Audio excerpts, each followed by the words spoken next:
Hi to all. In this video, we are going to see about retardation test or running down test on DC machines. Normally, in this test, what we'll do, we are making the motor to rotate more than the rated speed. Then we are open the power supply and how much time to it reach zero position. Okay.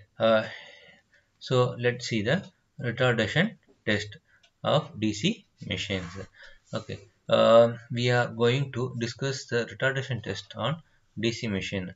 Retardation test is also called running down test. This is a very efficient way to find out stray losses in DC motors.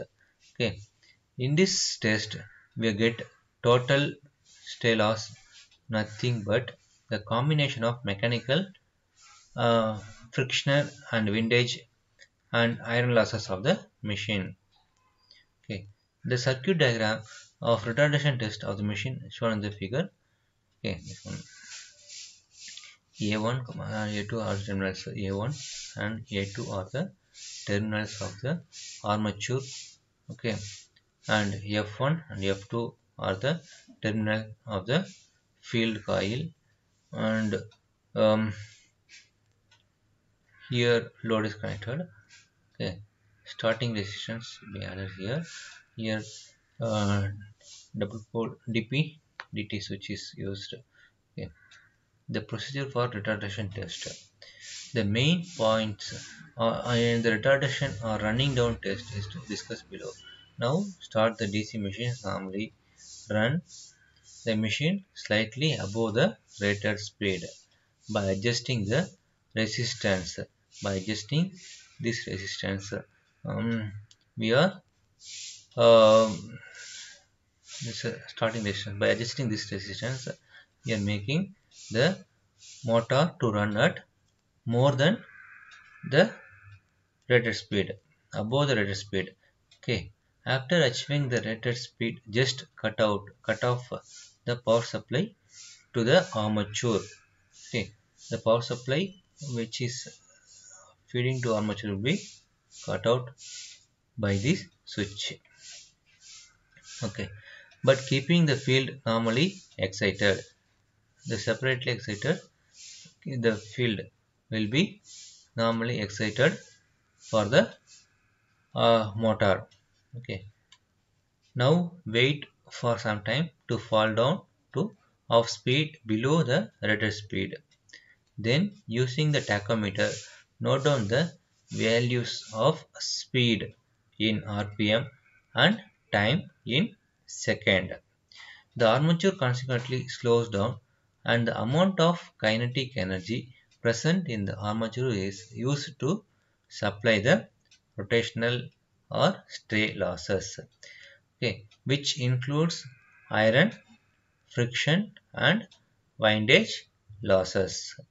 If the amount of I okay, if amount of inertia of the armature and it is the angular velocity, the kinetic energy of armature 0.05 I omega square.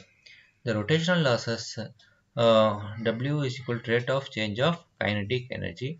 So W is equal to d by dt of 1 by 2 I omega square. We'll get I omega d omega by dt. Okay. High moment of inertia of the armature. In retardation test of the DC machines, the rotational losses are given by n is equal to normal speed of in rpm, omega angular velocity in radius per second. This 2 pi n by 60.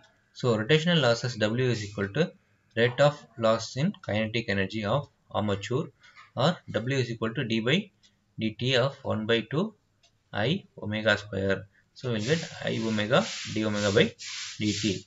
Here I is a normal uh, moment of inertia of the armature. So omega 2 pi n by 60.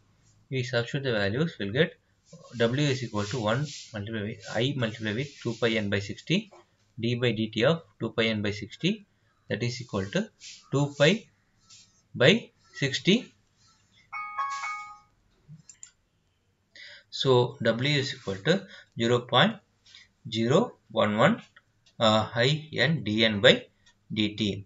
Okay, we have the formula for stay losses in retardation test or machines, but here the moment of inertia of the armature is unknown. To find out the two different methods, we need to find dN by dt too. Determination of dN by dt in retardation test of DC machines. The voltmeter V1 across the armature will give the value of back EMF of the motor. We know the back EMF is proportional to the speed. So that we calibrate the voltmeter to show the speed reading directly.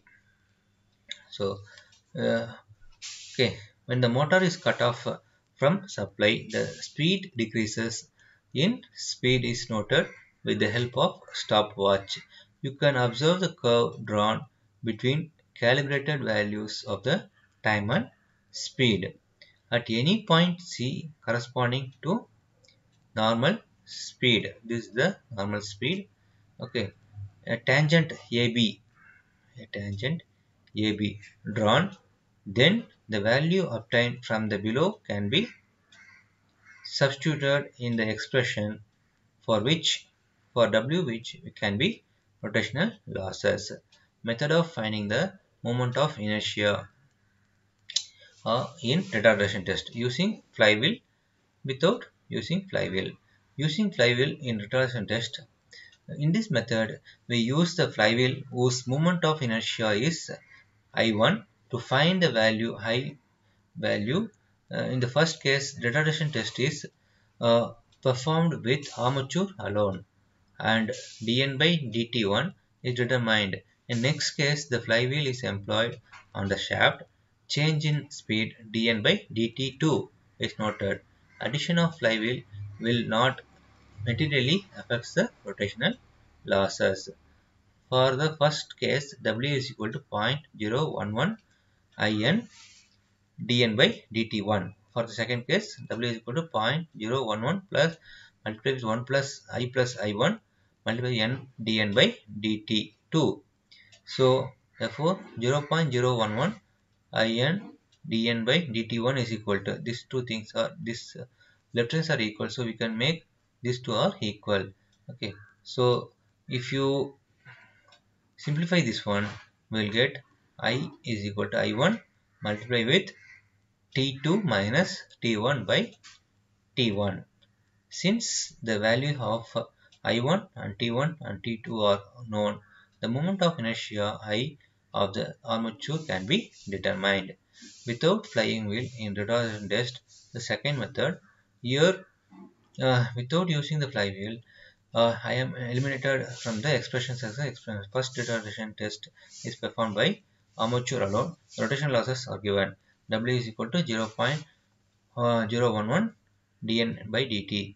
Next, the motor is loaded with the unknown amount of power W with the brake for the same change in speed dN by dt2 is noted. Then W plus W dash is equal to 0.011 IN dN by dt2. From this we can find W is equal to W dash multiplied with T2 minus T1 divided by T2. Since the value of W dash T1 and T2 are known, the value of W can be determined. The electric loading in retardation test W dash or extra power loss is given by W dash average voltage multiplied with average current V dash IA dash A. This is the simple for DC machine. Thank you.